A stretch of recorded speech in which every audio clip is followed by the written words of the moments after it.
Olá, nós vamos então, na nossa aula de hoje, conversarmos um pouco sobre a amostragem de solo, né? Nós já vimos em outras aulas sobre os elementos requeridos para o desenvolvimento das plantas, ou seja, os elementos essenciais, né? Então nós temos aí os macros, micronutrientes, os nutrientes minerais, nutrientes orgânicos, tá? E agora como saber qual a quantidade do nutriente presente no solo, né? Como saber a quantidade que deveremos aplicar em reposição através da adubação ou em correção, né, através do corretivo, da acidez do solo, tá certo? Então, nós vamos falar então hoje um pouco da amostragem que tem esse objetivo, né, de fazer um diagnóstico da situação ou da característica atual do solo com relação à disponibilidade e teor dos nutrientes. Tudo bem? Nós vamos falar da amostragem do solo, que é uma amostragem para fins de fertilidade. Essa amostragem ela pode ser utilizada também para a classificação textural do solo, né? Então, essa amostra para fins de fertilidade, ela é uma amostra indeformada, ela é uma amostra deformada. Quer dizer, ela não precisa preservar a estrutura do solo. Diferentemente da amostra de solo para determinação da porosidade, onde nós preservamos a estrutura do solo, então a gente fala que é uma amostra indeformada, né, quando deseja-se conhecer a porosidade do solo. Para fins de fertilidade, nós trabalhamos com a amostra deformada. Tudo bem? Então é essa amostragem que nós vamos conversar um pouco na aula de hoje. Bom, o que é a importância, né, da amostragem de terra, né, ou amostragem de solo? Ela é a primeira etapa de um programa de avaliação da fertilidade do solo, né, visando aí a calagem, que é a aplicação do corretivo, né, da adubação, e por isso deve ser bem feita. Tá? Então, todo o manejo ou programa de recomendação de calcário e adubação, ele é feito em cima da análise do solo. E essa análise ela é gerada em cima da amostragem que é feita no campo e encaminhada para o laboratório.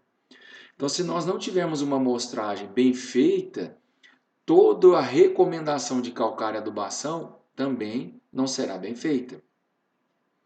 Tá? Como é que eu vou fazer uma recomendação de calcário, sendo que o valor da minha análise não representa a condição da minha área? Né? Então, daí a importância da amostragem ser bem feita. Então, todo o manejo da calagem e adubação para resultar em boas produtividades iniciam na amostragem do solo. Daí a importância, né, da realização da amostragem do solo. Bom, a amostragem de solo deve ser bem representativa. O que é ser representativa? Né? Nós temos que ter um número mínimo de pontos, né, para que seja representativo daquela área. A gente gosta sempre de fazer uma comparação com a pesquisa eleitoral, né? Intenção de voto, né? Quem que vai votar. Para a pesquisa eleitoral é feito o quê? Um número mínimo de candidatos, potenciais eleitores, né? E esse número mínimo ele é espalhado por todo o Brasil. Eu não posso pegar, por exemplo, um bairro de Uberlândia, escolher 5 pessoas da mesma casa e fazer lá uma pesquisa de intenção de voto.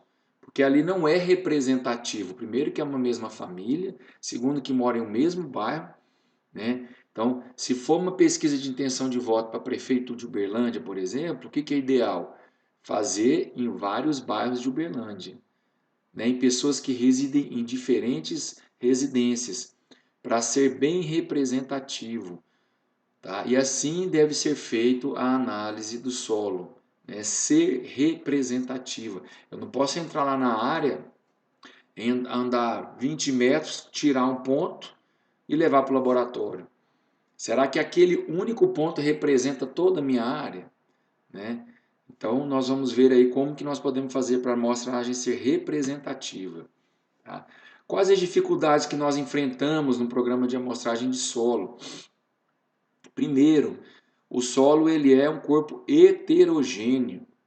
Tá? Então, as variações elas apresentam tanto na horizontal, né? Se eu tiro uma amostra aqui, ando 20 metros, tiro outra amostra, tiro 20 metros outra amostra, essas amostras elas têm diferenças entre si, porque o solo é heterogêneo.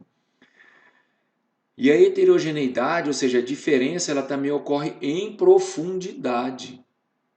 À medida que nós vamos aprofundando, nós temos diferença também. Então, essa é a dificuldade, né, que nós enfrentamos no programa de amostragem. Outra dificuldade que nós temos, né, daí a importância da amostragem ser representativa, é a discrepância. Né, o quanto que nós amostramos no solo, né, lá na área, que vai para o laboratório, e quanto essa quantidade do laboratório representa em volume de solo. Por exemplo, se nós temos uma área de 10 hectares em uma profundidade de 20 centímetros, certo? Ou seja, 10 hectares, em torno de 10 campos de futebol, a uma camada de 0 a 20 centímetros. Nós teremos o quê? 20 mil metros cúbicos. Seu volume de solo, se pegar todos os 10 hectares na camada de 0 a 20, 20 mil metros cúbicos. Se multiplicarmos por uma densidade de 1,25 toneladas por metro cúbico, a densidade média dos solos, nós teremos 25 milhões de quilos de solo. Então, uma área de 10 hectares na camada de 0 a 20, nós teremos 25 milhões de quilos de solo.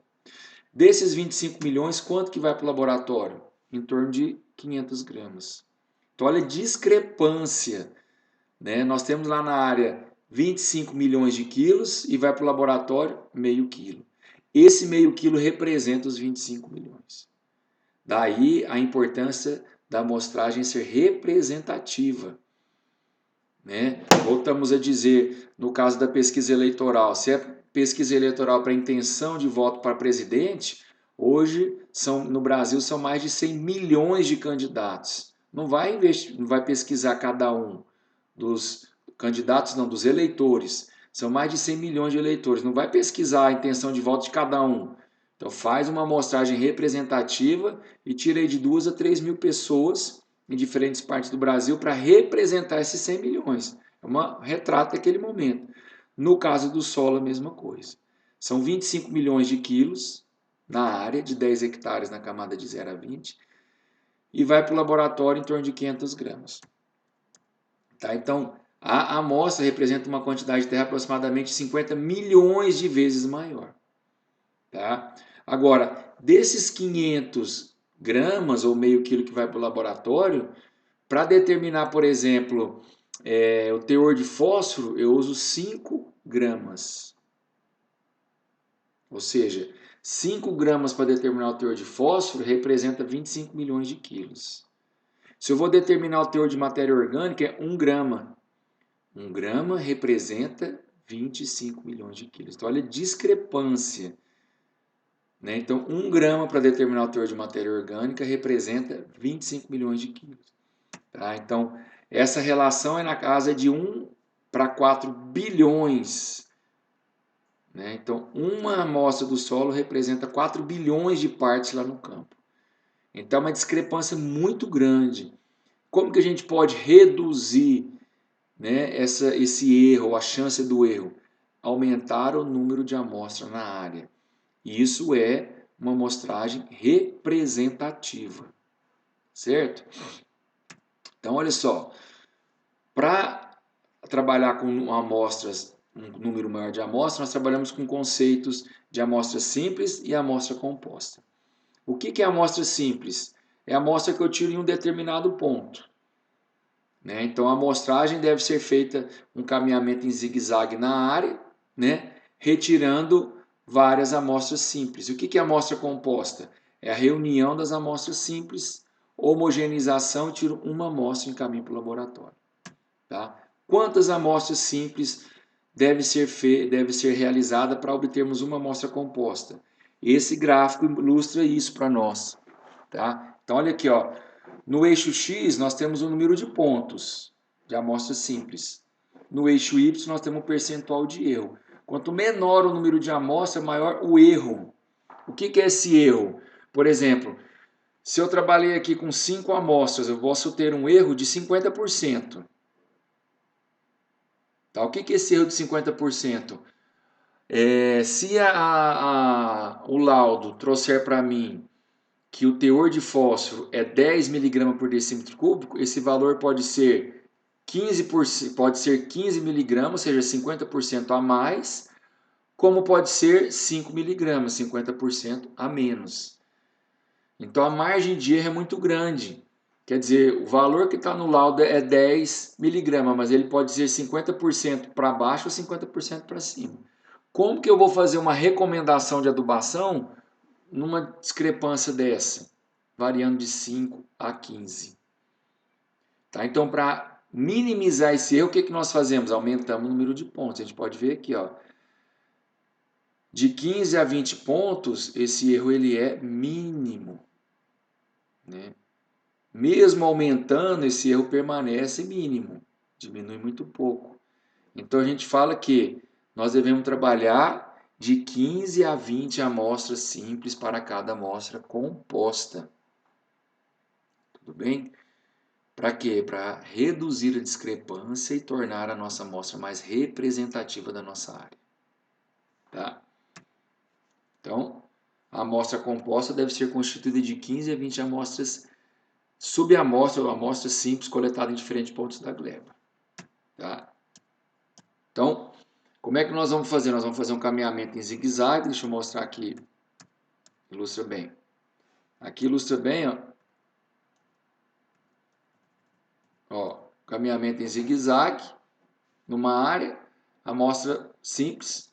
Cada ponto desse é uma amostra simples. Tá? Cada ponto desse eu vou tirar uma amostra na camada de desejada, né? Vamos pôr aí o exemplo camada de 0 a 20. Vou ter um trado, um balde, vou tirar, colocar esse solo no balde. Caminho para o ponto adiante. Retiro de 0 a 20, coloco a amostra do ponto 2 junto com a amostra do ponto 1. Caminho para o ponto 3. Retiro a amostra do ponto 3 e misturo com a amostra do ponto 1 e do ponto 2. E assim eu vou fazendo até chegar a 20 amostras espalhadas por toda a área. Certo? Ao término desse caminhamento, eu vou ter 20 amostras simples em um mesmo balde, o mesmo recipiente. Vou homogeneizar bem, vou tirar uma porção de 500 gramas e vou encaminhar para o laboratório. E isso é uma amostra composta. Tá? Bom, então algumas ferramentas que nós precisamos, né? Pá, enxada, trado, sonda, né? Isso para poder retirar a amostra de solo. Um balde limpo e seco, importante, né? Usar balde de plástico de preferência, porque balde de ferro ou balde de alumínio pode contaminar a amostra. E o balde de plástico, é importante que ele esteja limpo e seco também para que não haja contaminação da amostra. Saco plástico resistentes e limpo para poder acondicionar esse meio quilo de solo. Etiqueta, caneta e barbante para poder amarrar. Tá? Então, hoje, muitos dos laboratórios de análise de solo, eles fazem o quê? Eles dão, né, o saco plástico para poder acondicionar o solo. Então, a gente passa no laboratório e fala, eu preciso de 20 sacos. Eles dão um saquinho, nós levamos para a nossa área, coletamos, colocamos no saquinho. O saquinho já vem impresso com a etiqueta, né, vem impressa. Você coloca lá os dados, o nome do proprietário, o nome da fazenda, qual que é o número da gleba ou o nome, qual que é a profundidade e entrega no laboratório. Tá? Bom, profundidade de amostragem. Né? Regra geral, considerar a profundidade de exploração da raiz das culturas. Então não existe um padrão de profundidade. Né? O que nós devemos considerar? Qual que é a profundidade do sistema radicular? Quanto mais profundo o sistema radicular, mais profundo deve ser a nossa amostragem. Culturas anuais como milho, soja, arroz, feijão, sorgo, né? Nós trabalhamos com a camada de 0 a 20. Quando é o primeiro ano de implantação, né, seja numa pastagem ou seja abertura de novas áreas, o ideal é o quê? Camada de 0 a 20, camada de 20 a 40. Para nós, no primeiro ano, fazermos uma correção da fertilidade do solo na camada de 0 a 40. Nos próximos anos, basta retirar na camada de 0 a 20. Para culturas perenes, né, exceto pastagem, que tem um comportamento semelhante a culturas anuais à pastagem, cultura perene, que café, citros, nós trabalhamos com a camada de 0 a 40. Então, nós estratificamos de 0 a 20, uma amostra, 20 a 40, outra amostra. Quando nós trabalhamos com duas profundidades, o que nós fazemos? Vamos para o campo com 2 baldes e aí fazemos a amostragem. Ponto 1, camada de 0 a 20, põe num balde. Né? Camada de 20 a 40, põe no outro balde. Caminhamos para o ponto 2. Camada de 0 a 20, um balde. Camada de 20 a 40, outro balde. E assim nós vamos seguindo. Ao final do caminhamento na área, nós vamos ter duas amostras, né, compostas que serão encaminhadas para o laboratório. Uma camada de 0 a 20, outra na camada de 20 a 40. Tá? E espécies florestais como seringueira, eucalipto, mogno, cedro, nós trabalhamos com a camada até 60 centímetros. 0 a 20, 20 a 40, 40 a 60. Para quê? No momento da implantação, o ideal é que até 60 centímetros seja feita a correção, para depois fazer o plantio das árvores, das mudas, né, que se desenvolverão a essa profundidade sistemandicular. Tá? Então tá aí a profundidade sistemandicular. Bom, as etapas, né, o que nós devemos considerar? Primeiro ponto, divisão da área em glebas, que a gente chama de glebas homogênea. Tá? O que é gleba homogênea? Então, tem alguns critérios. Área máxima, 10 hectares. Então, se eu tenho um talhão na minha propriedade que é 50 hectares, né, o ideal é, se for um talhão que tem o mesmo histórico de uso, a mesma cultura implantada, o mesmo tipo de solo, essa gleba deve ser dividida em 5 glebas, cada uma de 10 hectares. Certo? Quando a gente fala em gleba homogênea, o que nós devemos considerar? Tipo de cobertura vegetal. Então, se eu tenho na minha propriedade, eu tenho um sítio de 3 hectares. Lá eu tenho meio hectare de banana, meio hectare de laranja, tenho 1 hectare de cana e 1 hectare de pasto. Cada uma dessas culturas eu tenho que encaminhar uma amostra composta de 20 amostras simples para o laboratório. Então, meio hectare de citros, vou lá, faço esse caminhamento em zigue-zague em meio hectare, 20 amostras simples, caminho para o laboratório. Tá? Lá na cana-de-açúcar é 1 hectare, faça o mesmo procedimento. Espalho esses 20 pontos na área, faço o caminhamento e tiro uma amostra composta. Tá? Então, a homogeneidade está ligada à cobertura vegetal, o que está instalado na área, qual cultura, o relevo, né? Então, se eu tenho uma área mais alta e uma área mais próxima de rio, mais baixa, ou uma área de encosta, eu tenho que separar essas áreas. Tá? Porque a característica do solo na área do platô, aqui na Chapada, ela é diferente da encosta, que é diferente da área do baixo, né? Próximo dos corpos d'água. Então, o relevo também deve ser considerado. E algumas outras características, como textura e cor. Né? Pode ser que o meu talhão de 5 hectares, lá no meio eu tenho uma mancha de 1 hectare, tem mais pedra, ou que a coloração é diferenciada. Ali eu tenho que tirar uma amostra separada. Tá? Então, primeira etapa da amostragem, dividir a área em glebas homogêneas. Tá? Se nós não conhecemos a propriedade, a primeira coisa que a gente precisa fazer é conhecer. Se tiver um mapa, ou se não, a gente faz o percurso na área de carro, conversa com o gerente da fazenda ou o proprietário, fala, o que você tem plantado aqui? Não, ali eu tenho 10 hectares de milho, ali eu tenho 50 hectares de pasto, né? Ali eu tenho 5 hectares de cana. Então a gente vai fazendo esse mapeamento, primeira coisa, mapeamento. Visita a área, né? Dá um caminhamento e vê se tem mancha de solo, posição no relevo, e aí a gente faz esse mapeamento e definimos os pontos que deverão ser amostrados. Certo? Bom, então aqui definindo melhor o que é o histórico da gleba, né? O emprego de corretivo, trato cultural, produtividade, sistema de cultivo, então tudo isso deve ser considerado no histórico da área. Segunda etapa, coletar de 15 a 20 amostras simples em uma gleba, né, homogênea. Fazer o caminhamento em zigue-zague e limpar o local da coleta. Primeira etapa, então. Fazer esse caminhamento, né, em zigue-zague. Então, se eu tenho uma área que inicia aqui e vai mais 100 metros para frente, eu tenho que começar aqui e fazer a distribuição de pontos de forma que lá 100 metros adiante eu tenha ponto também. e que eles sejam equidistantes, ou seja, distantes iguais uns dos outros. Não vou coletar também 19 pontos aqui próximo da estrada e um ponto lá na frente. Tem que espalhar esse ponto pela área. Recolher as amostras em balde limpo e seco, destorroar a amostra do balde, homogeneizar bem, né? E retirar aproximadamente meio quilo. Acondicionar em saco plástico, etiquetar, repetir o procedimento nas demais etapas. Tá? Na sede da fazenda, secar a amostra à sombra e encaminhar ao laboratório o mais cedo possível. Se for demorar para ir para o laboratório, eu só vou ao laboratório a semana que vem. Então, o ideal é o quê? Solo estando úmido. Né? No barracão lá da fazenda, né? Ou na varanda da casa, né? Abre, espalha sobre o jornal e deixa terminar de secar. Não, eu tirei hoje, amanhã eu vou para a cidade, eu levo. Não precisa. Lá no laboratório eles irão secar essa amostra. Então está aqui um exemplo, né, nessa propriedade de glebas, né? Então está aqui 9 amostras, cada amostra dessa representa uma gleba homogênea. Considerando o quê? Posição no relevo, né, histórico de uso de área, né? E aqui ilustrando bem o caminhamento em zigue-zague. Todas as áreas deverão ocorrer isso. Tá? As ferramentas, isso que está ilustrando aqui no slide, é um trado holandês. Tá? O que é um trado? É esse equipamento em forma de um T e na ponta dele a gente pode ver aqui, ó, tem um trado holandês, tem um trado calador, tem um trado rosca. A gente insere no solo, fazendo esse giro, conforme demonstrado na aula prática, né?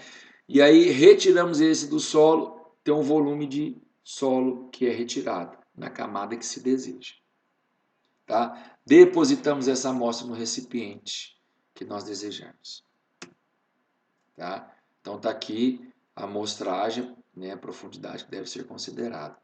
E aqui outro exemplo de divisão, mas considerando não só o relevo, mas o histórico de uso da área. Então está vendo aqui, ó, lavoura de milho adubado, na área mais alta da propriedade. 2, lavoura de milho não adubado. Eu não posso misturar essas amostras, porque com certeza o 1 vai estar mais fértil que o 2, porque o 1 recebeu adubo. Tá? 3, mancha de solo. 4, pastagem adubada. 5, pastagem natural. 6, área de preservação permanente. Precisa mostrar? Né? Se for para fins da prática agrícola, talvez não. Fruticultura, 7. 8, arroz irrigado. Tá? Quando nós falamos de culturas perenes, esse caminhamento em zigue-zague deve ser feito também, porém, respeitando aí a projeção da copa. Tá? O que é projeção da copa? É onde a copa está formada, abaixo dela. Então, se eu tenho um café plantado com espaçamento de 3,8 metros, 4 metros, e tem uma faixa de 2 metros que não tem projeção da copa, essa faixa de 2 metros nós não iremos amostrar. Iremos amostrar sempre na projeção da copa. Por quê? Porque é na projeção da copa que está concentradas as raízes, e onde está concentradas as raízes é que nós fazemos a adubação. Certo? Época da amostragem. Quando que nós devemos fazer a amostragem? Né? A amostragem deve ser considerada o quê? O que nós precisamos fazer depois da amostragem? Né? O cálculo da necessidade de calagem, a quantidade de fertilizantes. Né? Nós temos que fazer o cálculo, a compra, a aplicação e esperar a reação desse produto no solo, principalmente do corretivo. Então, o ideal é o quê? Que seja pelo menos 3 meses antes do plantio. Vou plantar em outubro, então vou tirar essa amostra em julho. Agora, nós podemos tirar também a amostra no final do período chuvoso. Aí eu colhi a soja em março e vou plantar só em outubro. Eu já posso tirar essa amostra em março. Né? Eu vou ter mais tempo, né, para fazer o cálculo, né, comprar o produto chegar na propriedade, a gente fazer a aplicação, o produto ter mais tempo para reagir no solo. Então esse tempo ele é importante. Por exemplo, nós estamos hoje em praticamente final do mês de setembro. Né? Para um produtor que deseja plantar em outubro, se ele tirar uma amostra hoje, primeiro, o laboratório vai pedir 10 dias para entregar, vai entregar a amostra só em outubro. Quando ele receber esse laudo, que for fazer o cálculo e for comprar, outubro é o período que as empresas mais estão distribuindo os corretivos. Então vai faltar caminhão, vai faltar produto no mercado. Como a demanda é alta, o produto está caro e isso vai atrasando, né, as atividades necessárias na lavoura. Aí ele vai aplicar atrasado, não vai ter o tempo necessário. Então, se ele aplicar no final de outubro, início de novembro, o calcário tem que esperar de 60 a 90 dias para reagir.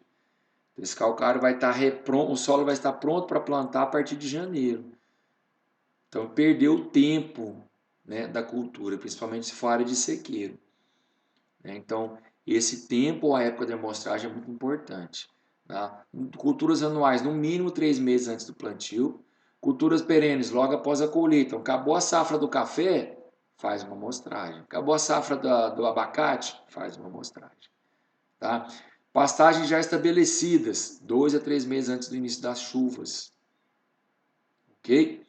Então, é importante essa época de amostragem. Isso faz parte do planejamento, né, de todo o processo de amostragem e geração do laudo e recomendação da adubação.